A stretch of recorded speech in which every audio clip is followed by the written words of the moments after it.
जय हिंद दोस्तों, मैं तहे दिल से स्वागत करता हूं आपका आपके अपनी YouTube channel trading journey one में। जैसे आपने देखा होगा, आप किसी ब्रेकआउट पर एंट्री लेते हैं, जैसे किसी की रेजिस्टेंस के ब्रेकआउट पर, किसी भी ट्रेंड लाइन के ब्रेकआउट पर या किसी चार्ट पैटर्न के ब्रेकआउट पर आप एंट्री लेते हैं। आपने अक्सर देखा होगा, आपके एंट्री लेते ही या एक दो कैंडल आपके फेवर में जाने के बाद प्राइस रिवर्सल हो जाता है, यानी कि गिरने लगता है। आपको क्या पता चलता है कि भाई एक फेक ब्रेकआउट था और मैं फेक ब्रेकआउट की एंट्री लेने की वजह से मुझे लॉस हो गया। अब देखिए, इसका इलाज है, हम ट्रेड लेने से पहले ये जान सकते हैं ये ब्रेकआउट फेक हो सकता है या रियल हो सकता है। एक मैंने इसके ऊपर वीडियो भी बनाई थी, उसी में मैं ये सब कुछ बताना चाहता था। एक तरीका मैंने उसमें ही बताया है जो कि बहुत अच्छा काम करता है। मैं उसमें ये और तरीका, एक अलग तरीका है, एक और तरीका मैं आपको बताना चाहता हूँ। उसमें इसलिए नहीं बताया क्योंकि वीडियो बहुत लंबी हो जाती। तो आज मैं दूसरा तरीका बताने वाला हूँ कि एक फेक ब्रेकआउट को आइडेंटिफाई, रियल ब्रेकआउट या फेक ब्रेकआउट को हम आइडेंटिफाई कैसे करें, आज मैं तरीका बताने वाला हूँ। तो ज़्यादा देर ना करते हुए चलते आज की टॉपिक की तरफ। सो फाइनली आप देख पा रहे हैं, मैं इस वक्त चार्ट पर आ चुका हूँ। बैंक निफ्टी का मैंने चार्ट खोल रखा है। इस वक्त आप देख सकते हैं, यहाँ पर मैंने बैंक निफ्टी का चार्ट खोल रखा है। तो पहले हम एक रेजिस्टेंस मार्क कर लेते हैं। देखिए, यहाँ पे हमें एक रेजिस्टेंस देखने को मिला है, एक दो, और यहाँ पर एक रेजिस्टेंस देखने को हमें मिला है। अब इसको हम क्या करते हैं, मार्क कर लेते हैं। मार्क करने के लिए हमें लाइनिंग यूज़ नहीं करनी है, हमें करना है ये वाला, ऐसे करके हमें ये सीधा रेजिस्टेंस खींच लेना है। इस वक्त ये मैंने खींच लिया है, आप देख सकते हैं ये वाला रेजिस्टेंस और ये वाला रेजिस्टेंस मैंने दोनों जोड़ लिए। अब देखिए, मैं आपको दिखाऊंगा। अब यहाँ पर आप देख सकते हैं इसमें हो रहा है ब्रेकआउट।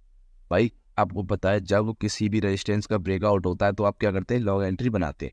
चलो ठीक है, इस कैंडल ने इसका ब्रेकआउट दिया और हमने लॉन्ग एंट्री बना भी ली। अब एक दो कैंडल बाद देखोगे, धड़ाम से प्राइस नीचे आया और बहुत तेजी से नीचे आया, प्राइस रिवर्सल हो गया। अब ये क्या है, फेक ब्रेकआउट ये हमारा कहलाएगा, ये हमारा फेक ब्रेकआउट कहलाएगा और इसमें लॉस हो गया। अब इससे हम पहले ही बच सकते थे अगर हमें पता होता कि एक फेक ब्रेकआउट है। वो कैसे बच सकते थे, हम आइडेंटिफाई करते इसको। अब मैं तरीका बताऊंगा कैसे इसको आइडेंटिफाई कर सकते हैं। एक तो उस वीडियो में बताया था मैंने तरीका, बहुत ज़बरदस्त तरीका था। आज मैं दूसरा तरीका बताऊंगा आपको। तो इसके लिए क्या करना है, हमें करना है इसके लिए एक इंडिकेटर यूज। इंडिकेटर सेक्शन पर चलना है। इंडिकेटर सेक्शन पर जाकर क्या करना है, हमें एक सर्च करना है वॉल्यूम। वॉल्यूम यहाँ पर आ जाएगा, सिंपल वॉल्यूम हमें अप्लाई कर लेना है चार्ट पर। तो आप देख सकते हैं यहाँ पर वॉल्यूम अप्लाई हो चुका है। इस वक्त वॉल्यूम अप्लाई होने के बाद क्या करना है, वॉल्यूम की सेटिंग पर हमें चले जाना है। वॉल्यूम की सेटिंग पर चले जाना है और यहाँ पर जो ये लिखा हुआ है वॉल्यूम MA, इस पर क्या करना है, हमें जस्ट क्लिक करना है और अप्लाई कर देना है। इसमें क्या देखना है, इस कैंडल ने इसका ब्रेकआउट दिया, इसका देखना है हमें वॉल्यूम। इस कैंडल का वॉल्यूम है ये वाला वॉल्यूम है इस कैंडल का। अब इसमें हमें क्या देखना है, जब कैंडल ब्रेकआउट दे रही है पिछले रेजिस्टेंस का ब्रेकआउट दे रही है जो कैंडल, तो उसका वॉल्यूम हमें बढ़ता हुआ दिखाई दे रहा है या नहीं दे रहा है। इस कैंडल जो ये लाइनिंग चल रही है ना हमारी, इस लाइन से ऊपर वो वॉल्यूम जा रहा है या नहीं। देखिए, जब प्राइस ब्रेकआउट दे रहा है तो उसके साथ साथ स्ट्रेंथ भी होनी चाहिए उस प्राइस में। तो इसमें हमें क्या दिखा रहा है कि भाई वॉल्यूम ने थोड़ी बढ़ोतरी तो दिखाई और प्राइस ने बढ़ना भी स्टार्ट किया, पर इस लाइनिंग का ब्रेकआउट नहीं दे पाया वॉल्यूम, और कैंडल ने उसका ब्रेकआउट दे दिया। ये एक पहली कंफर्मेशन है फेक ब्रेकआउट की। और इससे हमें क्या पता चल रहा है, प्राइस ऊपर जा रहा है, ब्रेकआउट दे रहा है, पर स्ट्रेंथ नहीं है। ये एक फेक ब्रेकआउट हो सकता है। एक तो ये हो गया, क्या देखना है हमें, लाइनिंग से ऊपर निकलना चाहिए वॉल्यूम जब ब्रेकआउट हो रहा हो। तो देखिए, एक तरीका तो ये हो गया वॉल्यूम। अब इसमें एक और इंडिकेटर का हम तड़का लगा लेते हैं जो कि बहुत ज़रूरी है, वो भी आपको हेल्प करेगा बहुत एक फेक ब्रेकआउट पहचानने में।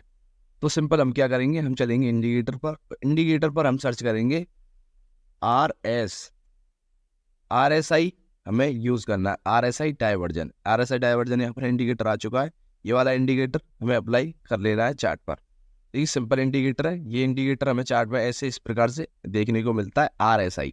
अब मैं आपको दिखाऊंगा RSI को कैसे यूज़ करना है। अब देखिए, यहाँ पर आपको प्राइस ऊपर की तरफ जाता हुआ दिखाई दे रहा है, यहाँ पर एक रेजिस्टेंस से रिस्पेक्ट करते हुए प्राइस नीचे की तरफ आ रहा है।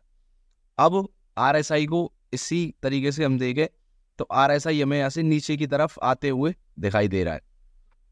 पहली कंफर्मेशन ये हो गई कि भाई प्राइस तो ऊपर जा रहा है पर RSI नीचे की तरफ क्यों आ रहा है। यहाँ पर और यहाँ पर हम देखें तो प्राइस नीचे की तरफ आ रहा है, और यहाँ पर हम देखें तो प्राइस ऊपर की तरफ चार्ट में जा रहा है और RSI में नीचे की तरफ आ रहा है। अब इसमें हमें क्या देखना है, जब देखिए इसका ब्रेकआउट हो रहा है, किसी भी रेजिस्टेंस या चार्ट पैटर्न का, ट्रेंड लाइन का ब्रेकआउट हो रहा है, तो उसी के साथ साथ RSI भी बढ़ना चाहिए, RSI भी उसी के साथ साथ बढ़ना चाहिए। अब इस कैंडल ने इसका ब्रेकआउट दिया पिछले रेजिस्टेंस का, पर भाई RSI तो अभी नीचे है, RSI तो नीचे है, RSI तो बढ़ा ही नहीं है। अब इसमें हमें एक दो कैंडल के बाद आप देख सकते हैं RSI ने हमें वियर सिग्नल भी दे दिया। वैसे हर बार ये नहीं देगा वियर सिग्नल, इसने दे दिया है, ठीक है, अच्छी बात है, पर हर बार नहीं देगा। हमें इसमें क्या देखना है, जब वो चार्ट में प्राइस ऊपर की तरफ जा रहा हो तो साथ साथ RSI भी बढ़ता हुआ हमें दिखाई दे रहा हो, तभी हमें एक रियल ब्रेकआउट पता चलेगा।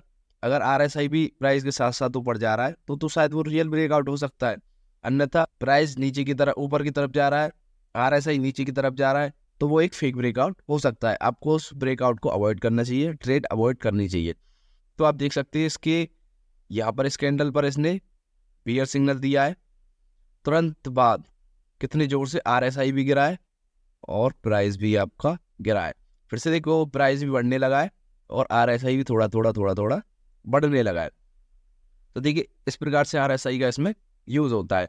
आपको मैं एक डिस्क्लेमर देना चाहूँगा, देखिए अगर प्राइस एक्शन पर काम करते हैं तब तो ठीक है, अगर इस इंडिकेटर के बेस पर ही आप ट्रेड करते हैं तो आप नहीं कर पाएंगे, इस इंडिकेटर के बेस पर आप ट्रेड नहीं कर पाएंगे, क्योंकि ये इंडिकेटर भी फेल हो जाते हैं।